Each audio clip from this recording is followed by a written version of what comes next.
الحمدللہ رب العالمین والصلاة والسلام علی سید المرسلین اما بعد فاعوذ باللہ من الشیطان الرجیم بسم اللہ الرحمن الرحیم الصلاة والسلام علیک یا رسول اللہ وعلی آلک واصحابک یا حبیب اللہ الصلاة والسلام علیک یا نبی اللہ وعلی آلک واصحابک یا نور اللہ۔ مدنی چینل کے ناظرین، الحمدللہ عز و جل ایک بار پھر مدنی چینل کے سلسلے انبیاء کرام کے واقعات کے ساتھ آپ کی بارگاہ میں حاضر ہے۔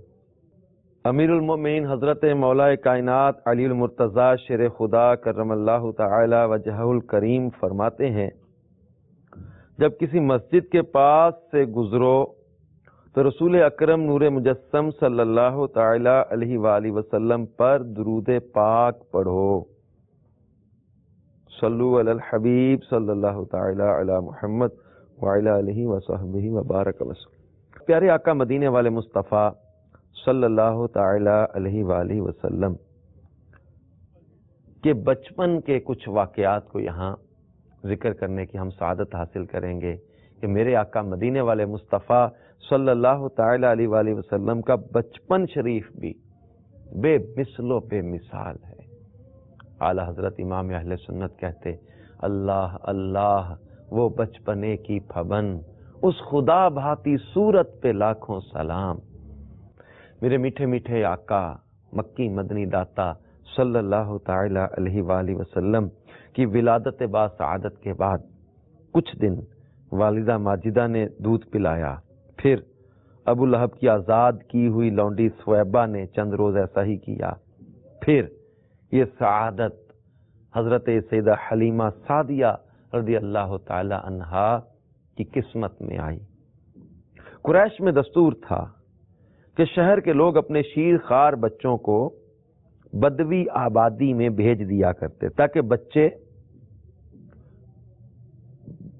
دیہات میں رہنے والوں میں رہ کر فصاحت اور عرب کی خالص خصوصیات حاصل کریں، اور مدت رضاعت کے ختم ہونے پر جو ہے وہ افزانہ دے کر واپس لے کر آتے تھے۔ یعنی یہ عرب میں اور قریش میں یہ دستور تھا۔ اس لیے نواح مکہ کے قبائل کی بدوی عورتیں سال میں 2 دفعہ ربیع اور خریف میں بچوں کی تلاش میں شہر مکہ میں آیا کرتی تھی۔ چنانچہ اس دفعہ قحط سالی میں حلیمہ سعدیہ رضی اللہ تعالیٰ اپنے قبیلہ کی 10 عورتوں کے ساتھ اسی غرض سے شہر میں آئی۔ حلیمہ کے ساتھ اس کا شیر خوار بچہ عبداللہ نام، اس کا شوہر حارث بن عبد العزا سعدی، ایک دراز گوش اور ایک اونٹنی تھی۔ یہ قافلہ تھا۔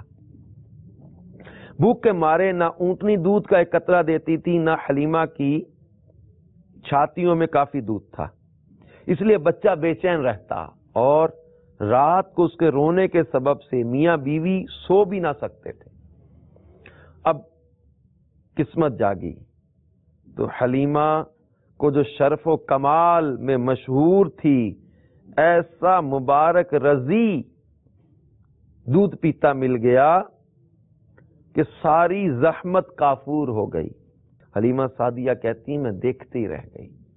پیارے آقا مدینے والے مصطفیٰ صلی اللہ تعالی علیہ وآلہ وسلم کو لینے کے لیے جب یہ حلیمہ سعدیہ آئیں تو غربت تھی، قحط تھا، گھر میں تنگی تھی اور بہت زیادہ پریشانی کے عالم میں یہ لوگ آئے۔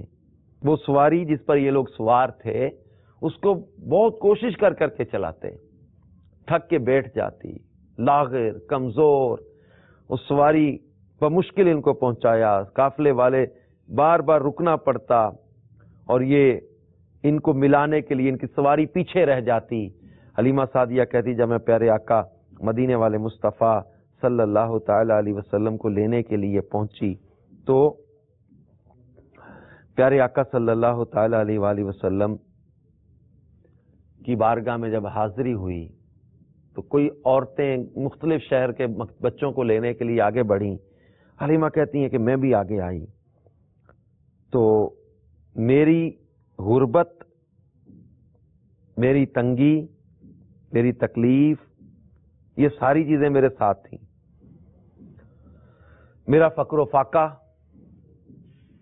اور جس خچر پر سوار تھی وہ اس قدر لاغر کے قافلے والوں کے ساتھ چل نہ سکے. میرے ہمراہی بھی اس سے تنگ، بڑی مشکلوں سے سفر طے کر کے کہتی مکے پہنچے. تو جو عورت رسول اللہ صلی اللہ تعالی وسلم کو دیکھتی اور یہ سنتی کہ یہ یتیم بچہ ہے، تو کوئی عورت آپ کو لینے کے لیے تیار نہیں ہوتی تھی، کیونکہ بچے کے یتیم ہونے کے سبب سے زیادہ انعام و اکرام ملنے کی انہیں امید نہیں تھی. یعنی یہ ذہن میں ان کے تھا کہ یہ بچہ یتیم ہے، پتہ نہیں دادا یا چچا وغیرہ کوئی دیں گے کہ نہیں دیں گے. ادھر حلیمہ سعدیہ کی قسمت کا ستارہ سریا سے زیادہ بلند اور چاند سے زیادہ روشن تھا. ان کے دودھ کی کمی ان کے لیے رحمت کی زیادتی کا باعث بن گئی. کیوں؟ کیونکہ دودھ کم دیکھ کر کسی نے ان کو اپنا بچہ دینا گوارا نہ کیا.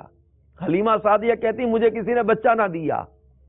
اور ادھر سرکار مدینہ صلی اللہ تعالی علیہ وآلہ وسلم کے بارے میں دیگر جو 10 عورتیں آئی تھیں، انہوں نے یہ سوچا کہ ہم جو یتیم بچہ لے کے جائیں گی تو اس کے عوض میں ہمیں پتہ نہیں انعام و اکرام کچھ ملے گا کہ نہیں ملے گا. اور اس پر عشق والوں نے ایک بڑی پیاری بات کہی ہے کہ وہ عورتوں نے پیارے آقا صلی اللہ تعالی علیہ وسلم کو لینا نامنظور کیا کرنا تھا، ان کو میرے آقا صلی اللہ تعالی علیہ وسلم نے ہی قبول نہ فرمایا. اور حلیمہ سعدیہ جن کی غربت کی وجہ سے انہیں کوئی بچہ دینے کے لیے تیار نہیں کہ یہ اس کا اپنا بچہ اتنا رو رہا ہے، یہ اپنے بچے کو پال نہیں سک رہی، اپنے بچے کو دودھ پلانے میں جو ہے وہ تکلیف اور مشقت میں ہے، یہ اب ہمارے بچے کو کیا دودھ پلائے گی، کیا اس کی پرورش کرے گی. اب حلیمہ سعدیہ پریشان اور غمگین اپنے شوہر حارث سے کہنے لگیں یہ تو اچھا نہیں معلوم ہوتا کہ میں خالی ہاتھ واپس جاؤں، اس سے تو بہتر یہی کہ میں اس یتیم ہی کو لے چلوں. شوہر نے اس کو منظور کر لیا اور حضرت حلیمہ سعدیہ رضی اللہ تعالیٰ عنہ اس در یتیم کو لے آئیں، جس سے صرف حضرت حلیمہ اور حضرت آمینہ ہی کے گھر میں نہیں بلکہ کائنات عالم کے مشرق و مغرب میں اجالا ہونے والا تھا. یہ خداوند قدوس کا فضل عظیم ہی تھا کہ حلیمہ کی سوئی ہوئی قسمت بیدار ہو گئی اور سرور کائنات صلی اللہ تعالی علیہ وسلم ان کی آغوش میں آ گئے. حلیمہ سعدیہ کہتی ہیں جب میں نے پیارے آقا صلی اللہ تعالی علیہ وآلہ وسلم کو جا کر دیکھا تو آپ سو رہے تھے. کہتی ہیں میں نے جب سینے پر ہاتھ رکھا پیارے آقا صلی اللہ علیہ وسلم نے آنکھیں کھولی، میری طرف دیکھ کر مسکرائے. حلیمہ کہتی میں دیکھتی رہ گئی حسن و جمال کو، اس نورانیت کو. میں نے زندگی میں اتنا پیارا بچہ دیکھا ہی نہیں تھا. حلیمہ کہتی ہیں میں نے کہا مینا میں تو اسے چھوڑ کر نہیں جاتی. حلیمہ سعدیہ نے پیارے آقا صلی اللہ تعالی علیہ وسلم کو لیا. حلیمہ کہتی جب میں نے اٹھا کر سینے سے لگایا میری کمزوری ختم ہو گئی، میرا فقر و فاقہ جو مجھے نقاہت اور کمزوری محسوس ہو رہی تھی وہ ختم ہو گئی. دودھ کی کمی کی وجہ سے مجھے بچے نہیں ملے تھے، میرے دودھ کی کمی ختم ہو گئی. اور اس قدر دودھ اترا کہ رحمت عالم صلی اللہ تعالی علیہ وسلم نے بھی نوش فرمایا اور ان کے رضائی بھائی نے بھی خوب شکم سیر ہو کر دودھ پیا اور دونوں آرام سے سو گئے. اللہ اکبر کبیرہ. تو یہ پیارے آقا صلی اللہ تعالی علیہ وسلم کا گود میں آتے ہی حلیمہ سعدیہ کہتی مجھے پہلی برکت یہ ملی. اور پھر حلیمہ سعدیہ کے شوہر نے دیکھا کہ وہ اونٹنی جس کے تھن خشک ہو گئے تھے اس کے تھنوں میں دودھ اتر آیا ہے. حلیمہ سعدیہ کے شوہر نے اس کا دودھ دوہا اور میاں بیوی دونوں نے خوب سیر ہو کر دودھ پیا اور دونوں شکم سیر ہو کر رات بھر سکھ اور چین کی نیند سوئے. یعنی ابھی یہ خیمے میں لے کر گئے، ابھی مکے سے نکلے نہیں، کہ وہیں ان کو برکتوں کا جو ہے وہ نظارہ مل گیا کہ پیارے آقا صلی اللہ تعالی علیہ وسلم کی برکات کا اظہار ہونا شروع ہو گیا. حلیمہ سعدیہ رضی اللہ تعالی عنہا کا شوہر سرکار مدینہ صلی اللہ تعالی وسلم کی یہ برکتیں دیکھ کر حیران رہ گیا اور کہنے لگا حلیمہ تم بڑا ہی مبارک بچہ لائی ہو۔ حلیمہ سعدیہ رضی اللہ تعالیٰ عنہ فرماتی ہیں کہ اس کے بعد ہم رحمت عالم صلی اللہ تعالی علیہ وسلم کو اپنی گود میں لے کر مکہ مکرمہ سے اپنے گاؤں کی طرف روانہ ہوئے تو میرا وہی خچر اب اس قدر تیز چلنے لگا کہ کسی کی سواری اس کی گرد کو نہیں پہنچتی تھی۔ قافلہ کی عورتیں حیران ہو کر مجھ سے کہنے لگیں اے حلیمہ کیا یہ وہی خچر ہے جس پر تم سوار ہو کر آئی تھی یا کوئی دوسرا تیز رفتار خچر تم نے خرید لیا؟ یعنی کہا حلیمہ مکے گئی تھی بچہ لینے، وہ سواری بھی بدل کے لے آئی، وہ سواری جس پر تو آئی تھی وہ تو بہت ہی زیادہ کمزور، سب سے پیچھے رہ جانے والی۔ حلیمہ کہتی نہیں سواری نہیں بدلی، ایک سوار نیا ہمیں مل گیا ہے، برکتوں والا سوار مل گیا ہے، اس کی برکتیں کہ وہی سواری سب سے آگے بڑھ بڑھ کے دوڑ رہی ہے۔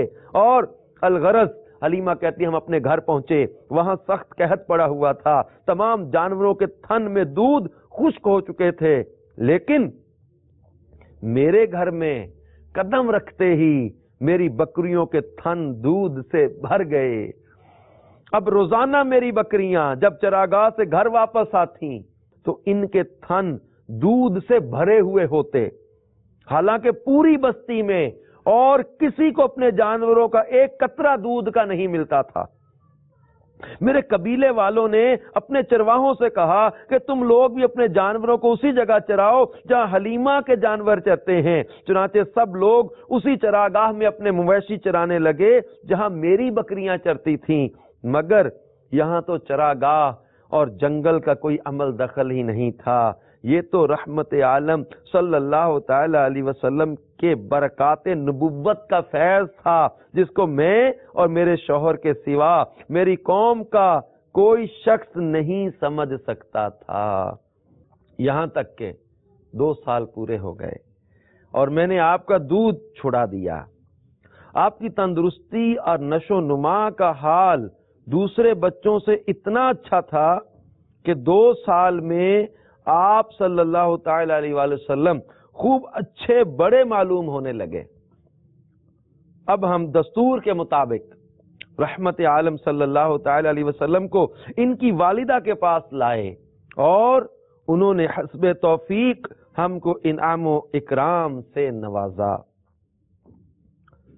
اب حلیمہ سعدیہ کہتی ہیں قاعدے کے مطابق ہمیں رحمت عالم صلی اللہ تعالی علیہ وسلم کو اپنے پاس رکھنے کا کوئی حق نہیں تھا، مگر آپ کی برکات نبوت کی وجہ سے ایک لمحہ کے لیے بھی ہمیں آپ کی جدائی گوارا نہیں تھی۔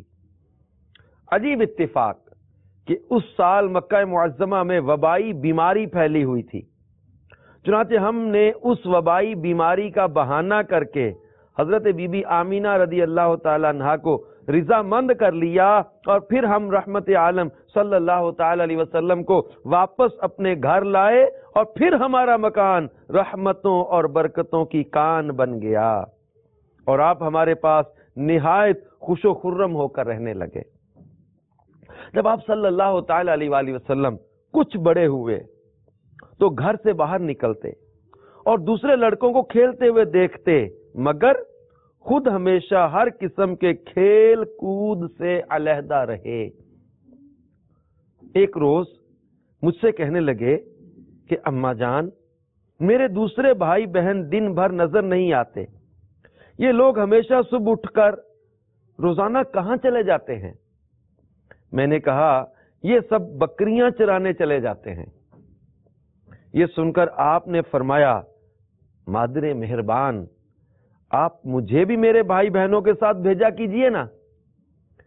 چنانچہ آپ صلی اللہ تعالی علیہ وسلم کے اصرار سے مجبور ہو کر آپ کو حلیمہ سعدیہ نے اپنے بچوں کے ساتھ چراگاہ جانے کی اجازت دے دی اور آپ روزانہ جہاں حلیمہ رضی اللہ تعالی عنہا کی بکریاں چرتی تھیں تشریف لے جاتے رہے اور بکریاں چراگاہوں میں لے جا کر ان کی دیکھ بھال کرنا جو تمام انبیاء اور رسولوں کی سنت ہے، آپ نے اپنے عمل سے بچپن ہی میں اپنی ایک خصلت نبوت کا اظہار فرما دیا۔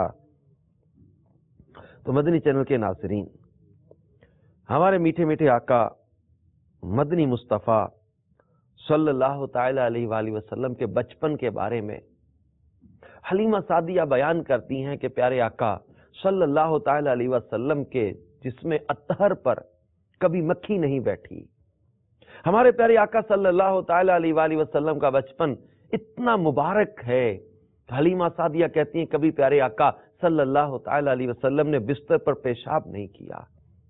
آپ صلی اللہ تعالی علیہ وسلم کا ستر اگر کبھی کھلنے لگتا تو غیب سے ڈھانپ دیا جاتا، اور آپ صلی اللہ تعالی علیہ وآلہ وسلم کے پسینہ اطہر سے خوشبو آتی تھی۔ بلکہ پیارے آقا مدینے والے مصطفیٰ صلی اللہ تعالی علیہ وآلہ وسلم کے بچپن کے واقعات کو بیان کرتے ہوئے محدثین نے وہ بڑا پیارا واقعہ بیان کیا ہے کہ جو حضرت عباس رضی اللہ تعالیٰ عنہ، جو حضور صلی اللہ تعالی وسلم کے چچا ہیں، ان کے قبول اسلام کا واقعہ بھی بنا۔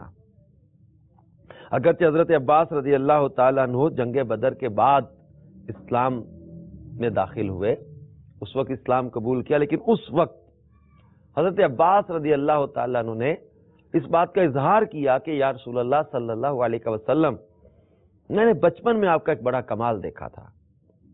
کبھی میں کہتا تھا میری نظر کا وہم ہے، کبھی میں سوچتا تھا کہ مجھے ویسے محسوس ہوا۔ آقا وہ کیا معاملہ تھا؟ فرمایا کیا؟ عرض کیا آقا میں بچپن میں دیکھتا تھا کہ آپ اپنے جھولے میں تھے،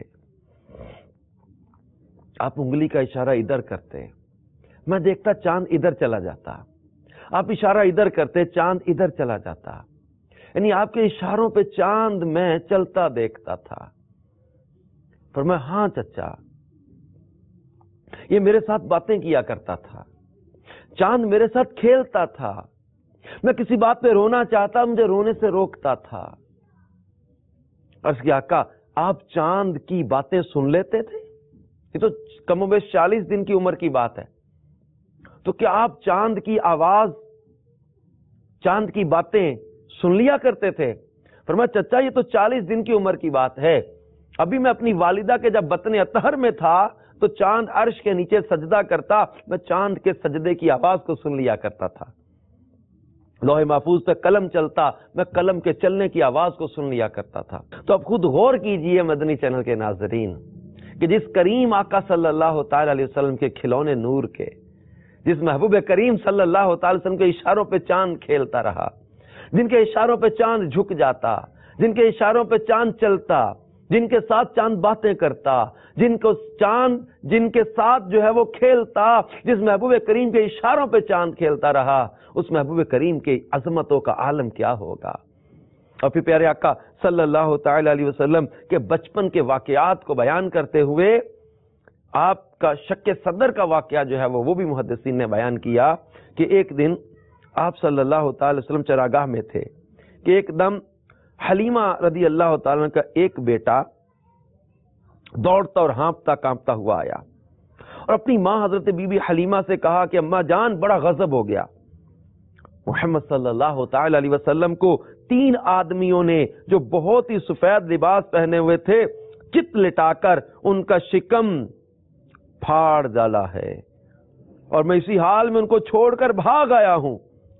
یہ سن کر حضرت حلیمہ رضی اللہ تعالی عنہا اور ان کے شوہر دونوں بدحواس ہو کر گھبرائے اور دوڑ کر جنگل میں پہنچے تو یہ دیکھا کہ آپ صلی اللہ تعالی علیہ وسلم بیٹھے ہوئے ہیں، مگر خوف و ہراس ہے، چہرہ زرد اور اداس ہے۔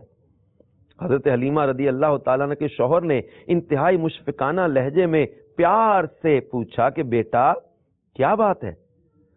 آپ نے فرمایا کہ 3 شخص جن کے کپڑے بہت ہی سفید اور صاف ستھرے تھے میرے پاس آئے اور مجھے چت لٹا کر میرا شکم چاک کر کے اس میں سے کوئی چیز نکال کر باہر پھینک دی اور پھر کوئی چیز میرے شکم میں ڈال کر شگاف کو سی دیا، لیکن مجھے ذرہ برابر بھی کوئی تکلیف نہیں ہوئی۔ یہ واقعہ سن کر حضرت حلیمہ رضی اللہ تعالیٰ عنہ اور ان کے شوہر دونوں بے حد گھبرائے اور شوہر نے کہا حلیمہ مجھے ڈر ہے کہ ان کے اوپر شاید کچھ آسیب کا اثر ہے، لہذا بہت جلد تم ان کو ان کے گھر والوں کے پاس چھوڑ آؤ۔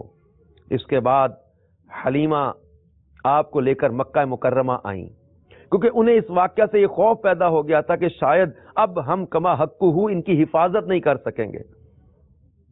حضرت حلیمہ رضی اللہ تعالیٰ نے جب مکہ معظمہ پہنچ کر آپ کی والدہ ماجدہ کے سپرد کیا تو انہوں نے پوچھا کہ حلیمہ، تم تو بڑی خواہش اور چاہ کے ساتھ میرے بچے کو اپنے ساتھ لے کر گئی تھی، پھر اس قدر جلد واپس لے آنے کی وجہ کیا ہے؟ حلیمہ سعدیہ نے شکم چاک کرنے کا واقعہ بیان کیا اور آسیب کا شبہ ظاہر کیا۔ حضرت بی بی آمینہ رضی اللہ تعالیٰ عنہ نے فرمایا کہ ہرگز نہیں، خدا کی قسم میرے نور نظر پر ہرگز کبھی بھی کسی جن یا شیطان کا عمل دخل نہیں ہو سکتا۔ میرے بیٹے کی بڑی شان ہے۔ پھر ایام حمل اور وقت ولادت کے حیرت انگیز واقعہ سنا کر حضرت حلیمہ کو مطمئن کیا اور حضرت حلیمہ سعدیہ آپ صلی اللہ تعالی وسلم کو آپ کی والدہ ماجدہ کے سپرد کر کے اپنے گاؤں واپس چلی آئیں اور آپ صلی اللہ تعالی وسلم اپنی والدہ ماجدہ کی آغوش تربیت میں پرورش پانے لگے۔ میٹھے میٹھے اسلامی بھائیوں اور مدنی چینل کے ناظرین، ہمارے پیارے آقا صلی اللہ تعالی وسلم کا شق صدر جو تھا، سینہ مبارک جو چاک کیا جانا، اس کا ذکر کرتے ہوئے مفسرین کرام نے یہ فرمایا کہ شق صدر کتنی بار ہوا؟ تو مولانا شاہ عبد العزیز محدث دہلوی رحمۃ اللہ تعالی علیہ سورہ علم نشرہ کی تفسیر میں فرماتے کہ 4 مرتبہ چاک کیا گیا اور اس میں نور و حکمت کا خزینہ بھرا گیا۔ پہلی مرتبہ جب آپ حضرت حلیمہ کے گھر میں تھے، اس کی حکمت یہ تھی کہ سرکار صلی اللہ تعالی وسلم ان وسوسوں اور خیالات سے بھی محفوظ رہے جن میں بچے مبتلا ہو کر کھیل کود اور شرارتوں کی طرف مائل ہو جاتے ہیں۔ دوسری بار شق صدر جو تھا 10 برس کی عمر میں ہوا تاکہ جوانی کی پرآشوب شہوتوں کے خطرات سے آپ بے خوف ہو جائیں۔ تیسری بار غار حرا میں شق صدر ہوا اور آپ کے قلب میں نور سکینہ بھر دیا گیا تاکہ آپ وحی الہی کی عظیم اور گراں بار بوجھ کو برداشت کر سکیں۔ چوتھی مرتبہ شب معراج میں آپ صلی اللہ تعالی علیہ وسلم کا مبارک سینہ چاک کر کے نور و حکمت کے خزانوں سے معمور کیا گیا تاکہ آپ کے قلب مبارک میں اتنی وسعت اور صلاحیت پیدا ہو جائے کہ آپ دیدار الہی کی تجلیوں اور کلام ربانی کی ہیبتوں اور عظمتوں کے متحمل ہو سکیں۔ میٹھے میٹھے اسلامی بھائیوں اور مدنی چینل کے ناظرین، ہم بھی پیارے آقا صلی اللہ تعالی علیہ وسلم کے بچپن کو یاد کرتے ہوئے اپنے بچوں کی پاکیزہ تربیت کی سوچ بنائیں، اور مدنی منیا اگر مدنی چینل کے سلسلے کو دیکھ رہے ہوں تو ان سے میری گزارش ہے کہ اپنے میٹھے میٹھے آقا مدینے والے مصطفیٰ صلی اللہ تعالی علیہ وسلم کے مبارک بچپن کے واقعات کو سن کر آپ بھی کھیل کود سے اپنے آپ کو بچائیں۔ آج کل موبائلوں پہ لگے رہتے ہیں، کمپیوٹر پہ بچے لگے رہتے ہیں، آئی پیڈ پہ گیموں میں لگے رہتے ہیں، طرح طرح کی فضول کھیلوں میں لگے رہتے ہیں، کارٹونوں میں لگے رہتے ہیں۔ ارے میٹھے آقا صلی اللہ علیہ وسلم کے بچپن کو یاد کریں اور اپنے بچوں کو گھر میں بھی ہم ایسا ماحول دیں کہ ان کی اچھی تربیت ہو۔ بچوں کی تربیت کے حوالے سے مکتبۃ المدینہ کا ایک بڑا ہی پیارا رسالہ ہے، اولاد کی تربیت۔ یہ حاصل کریں، اس کو پڑھیں، اس سے سیکھیں ہم کہ بچوں کی تربیت کیسے کرنی ہے۔ تو ہم دنیا میں ایک مقصد کے لیے بھیجے گئے ہیں۔ باہر کے بچوں کی تربیت شروع سے ہی اگر مدنی کی جائے، ان کو مدنی ماحول دیا جائے، مدنی چینل ہی دکھایا جائے، ان کو جو ہے وہ دعوت اسلامی کے مدرسۃ المدینہ کی طرف لایا جائے، دارالمدینہ کی طرف لایا جائے، جامعۃ المدینہ میں داخلہ دلوایا جائے، انشاءاللہ تعالی یہی بچے ہمارے لیے دنیا اور آخرت میں برکتوں کا ذریعہ بنیں گے۔ اللہ تعالیٰ سے دعا ہے کہ اللہ تعالیٰ پیارے کریم آقا مدینے والے مصطفیٰ صلی اللہ تعالی علیہ وسلم کے مبارک بچپن کا صدقہ بے اولادوں کو نیک اولاد عطا کر دے اور اولاد والوں کی اولاد کو نیک و نمازی پرہیزگار بنا دے۔ جن کے بچے تنگ کرتے ہیں، شریر ہیں، اللہ تعالیٰ ان بچوں کو بھی سکون عطا کر دے، اپنے والدین کو تنگ نہ کیا کریں۔ اپنے کریم آقا صلی اللہ تعالی وسلم کے بچپن کا صدقہ ہم مانگتے ہیں۔ اللہ اللہ وہ بچپنے کی پھبن، اس خدا بھاتی صورت پہ لاکھوں سلام۔ صلو علی الحبیب صلی اللہ تعالی علی محمد وعلی آلہ وصحبہ۔